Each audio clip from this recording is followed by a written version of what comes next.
Assalamualaikum warahmatullahi wabarakatuh. Perkenalkan, nama saya Elti Nur Maijida dengan NIM 23205057.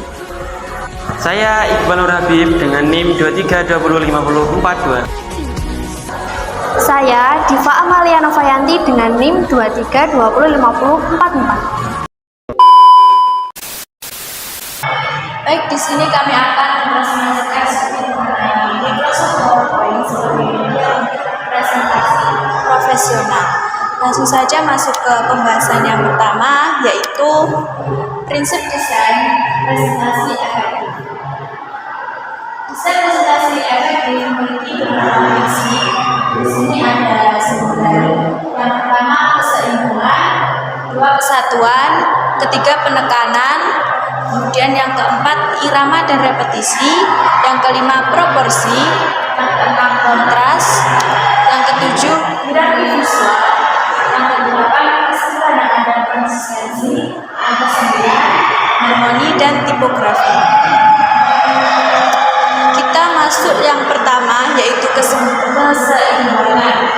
Dalam presentasi, keseimbangan membantu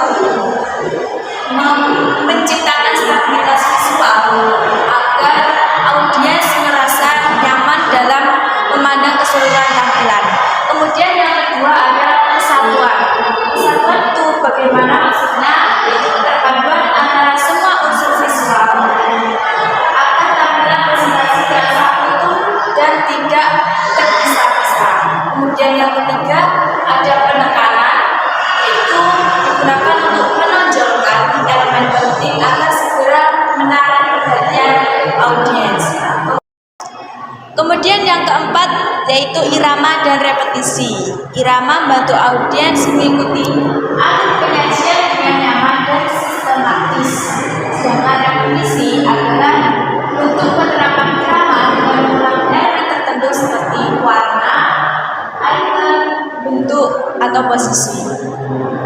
Kemudian yang kelima yaitu proporsi, berkaitan dengan hubungan ukuran antar elemen dalam bidang desain. Kemudian selanjutnya ada kontras. Kontras merupakan hal penting yang perlu diperhatikan juga.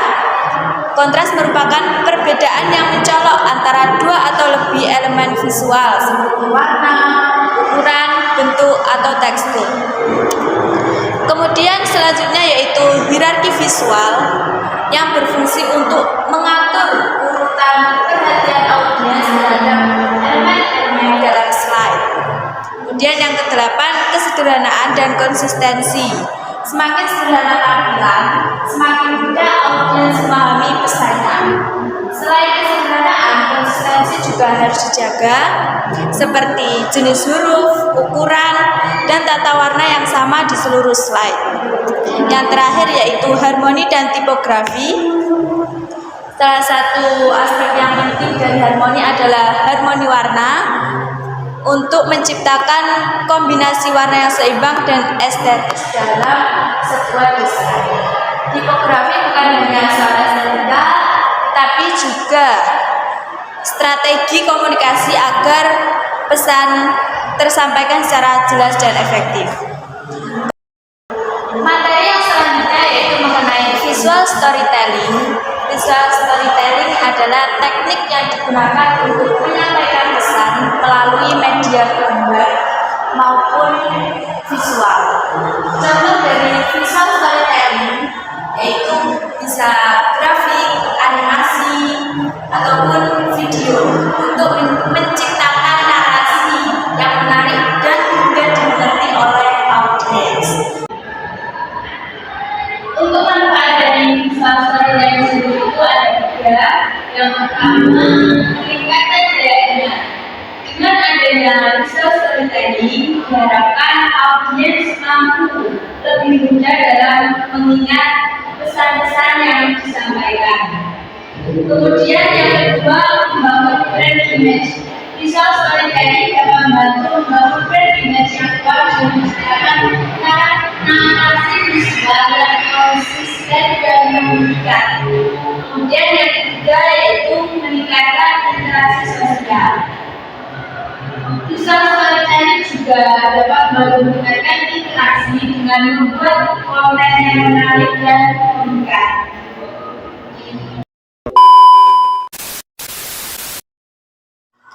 Oke, presentasi selanjutnya yakni integrasi diagram atau grafik Excel ke PowerPoint ataupun bisa ke bentuk laporan lainnya. Konsep integrasi diagram atau grafik ini adalah proses menyatukan, memvisualisasikan data yang dibuat di Microsoft Excel ke dalam media presentasi atau laporan, sehingga data yang kompleks dan sulit dipahami maka akan dikeluarkan ataupun dapat divisualisasikan secara ringkas, jelas, dan mudah dipahami. Tujuannya yakni proses ini memastikan bahwa yang ditampilkan itu tetap konsisten, akurat, dan dapat diperbarui secara otomatis bila di kemudian waktu terjadi perubahan pada sumber data di Excel itu sendiri. Oke, selanjutnya dalam visualisasi data ataupun integrasi ke dalam bentuk-bentuk tertentu, jenis diagram atau grafik dalam Excel ini ada 5. Satu, yakni bar, kolom, chart, yakni membandingkan kategori atau tren antar periodik. Jadi di situ bar menampilkan tingkatan-tingkatan tertentu dari jenjang waktu ataupun tren atau periode tertentu. Yang kemudian yakni line chart. Line chart ini menampilkan perkembangan data dari waktu ke waktu.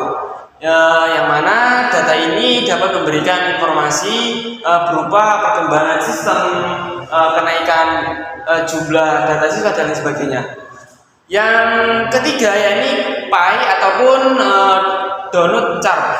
Ini menunjukkan bahwa proporsi atau persentase. Persentase di sini digunakan seperti persentase pembelian, kemudian berapa jumlah pembeli dan lain sebagainya. Yang keempat yakni scatter chart, yakni analisis hubungan antar variabel. Nah, jadi dalam grafik atau diagram ini itu memberikan informasi bahwasanya di situ ada keterkaitan tidak dengan variabel satu dengan variabel yang lainnya. Yang terakhir yakni combo chart, yakni menggabungkan dua jenis grafik untuk analisis lebih kompleks. Ini lebih kompleks dan kemudian agar mempermudah si pembaca ataupun si yang mendengarkan itu agar lebih mudah menafsirkan ataupun memberikan visualisasi gambaran kepada pengetahuannya agar lebih mudah untuk terserap. Yang selanjutnya yakni langkah integrasi ke PowerPoint. Ya, langkah pertama yakni copy paste link yang ada di Microsoft Excel dengan tautan agar otomatis untuk update. Kemudian insert object, yakni menyisipkan file Excel langsung ke slide atau akses penuh. Kemudian langkah yang ketiga yakni export as image, yakni menyimpan grafik sebagai gambar untuk tampilan statis. Kemudian langkah yang terakhir yakni embed data, yakni menyimpan data Excel dalam PowerPoint agar tetap dapat diedit. Selanjutnya yakni best praktik ataupun rekomendasi praktik yang bisa digunakan ini. Pertama yakni kejelasan informasi. Satu, gunakan judul grafik yang singkat dan relevan. Jangan terlalu panjang. Itu akan sulit dipahami. Terus kemudian pastikan label sumbu, angka, dan legenda mudah dibaca. Terus kemudian yang ketiga, hindari penggunaan istilah teknis yang membingungkan audiens. Jadi bahasa-bahasa yang dipakai itu bahasa yang mudah dipahami, bahasa-bahasa keseharian. Kemudian poin yang kedua yakni konsistensi visual. Terapkan warna yang konsisten sesuai identitas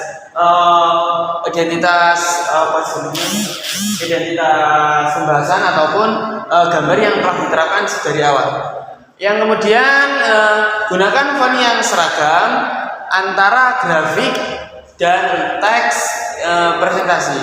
Keseragaman font ataupun bentuk tulisan ini juga akan lebih nyaman dipandang oleh si audiens tersendiri. Hindari penggunaan terlalu banyak efek visual yang mengganggu fokus. Jadi hindari kebanyakan efek visual ataupun efek-efek tertentu sehingga si audiens itu terkaburkan fokusnya, tidak ke satu titik. Terus kemudian poin yang ketiga yakni fokus pada data utama. Pilih data yang paling relevan dengan tujuan presentasi. Hindari menampilkan seluruh data set jika tidak diperlukan. Kemudian gunakan ringkasan atau highlight untuk menekankan poin penting. Nah, jadi pada pembahasan integrasi data Excel ke PowerPoint ataupun lambar laporan, itu usahakan jangan terlalu banyak isi di dalamnya. Jadi bagian-bagian yang memang di highlight ataupun yang menjadi fokus utama. Kemudian yang poin yang keempat yakni keterhubungan dengan sumber data. Gunakan fitur linked chart agar grafik otomatis terupdate saat data di Excel berubah. Simpan file chart simpan file Excel sebagai sumber utama untuk menjaga akuntabilitas. Kemudian pastikan integrasi tidak mengganggu performa presentasi. Nah, jadi tetap usahakan ada keterhubungan antara file PowerPoint dengan file Excel. Nanti jadi apa-apa yang diubah di file Excel itu akan otomatisasi terubah di file PPT. Kemudian yang kelima yakni interaktivitas dan dinamika. Gunakan animasi seperlunya untuk menekankan tren atau perbandingan. Kemudian sisipkan grafik interaktif, misalnya pivot chart bila relevan. Hindari animasi berlebihan yang mengurangi profesionalitas. Jadi diusahakan PPT tetap interaktif, tetapi juga tidak boleh terlalu over interaktif. Karena di situ fokus si audiens itu akan terpecah bila mana terlalu banyak interaksi yang terjadi di PPT tersebut. Kemudian yang terakhir, keberlanjutan dan dokumentasi. Simpan template grafik untuk digunakan kembali di presentasi berikutnya. Dokumentasikan sumber data agar mudah diverifikasi. Terus yang terakhir, terapkan standar tertentu dalam setiap integrasi grafik. Jadi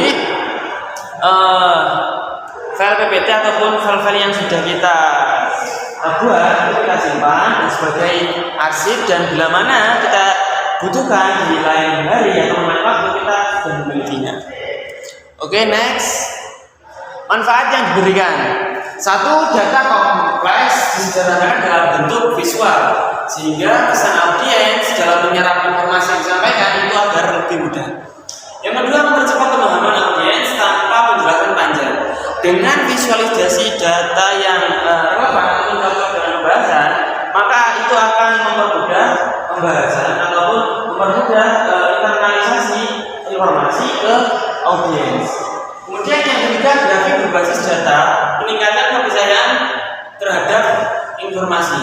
Grafik ini menjadi privilege tersendiri bagi presentator, yakni dengan gambar seperti grafik batang dan lain sebagainya itu memberikan kesan kepercayaan, kesan bahwasanya itu tervalidasi dengan betul. Terus kemudian yang keempat, presentasi lebih menarik dan meyakinkan. Nah, jadi dengan internalisasi ataupun integrasi Excel ke PowerPoint ataupun gambar laporan itu membuat laporan ataupun data-data yang ditampilkan itu akan lebih menarik dan meyakinkan. Jika tidak dibungkus dengan sedemikian rupa, maka penyampaian informasi itu akan lebih monoton dan sering mengganggu fokusnya audiens, dan audiens merasa bosan, monoton, dan tidak bergairah untuk mendengarkan.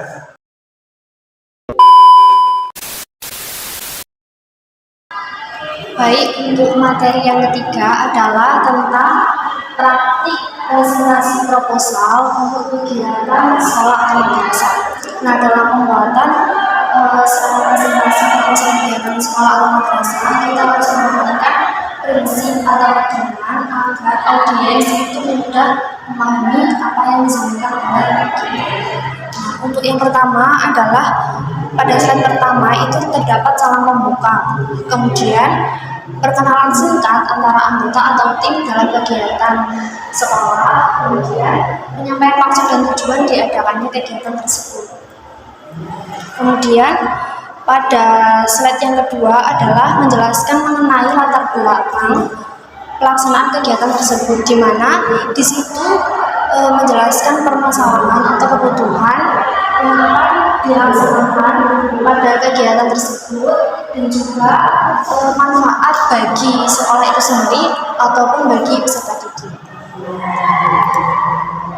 Kemudian untuk slide yang ketiga itu gambaran pelaksanaan kegiatan, di mana di situ menjelaskan bagaimana sih nanti kegiatannya itu dilaksanakan, kemudian jumlah pesertanya itu berapa yang akan melaksanakan kegiatan tersebut, kemudian waktu dan tempat pelaksanaannya itu kapan dan di mana, dan bagaimana sih alurnya nanti dalam kegiatan tersebut.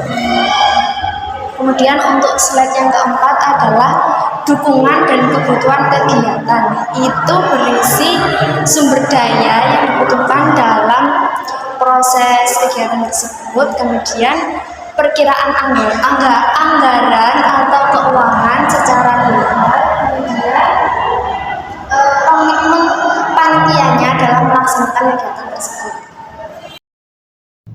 Kemudian pada slide terakhir itu slide yang kelima itu berisi penutup presentasi, di mana di situ menjelaskan ringkasan singkat mengenai proposal kegiatan yang akan dilaksanakan, kemudian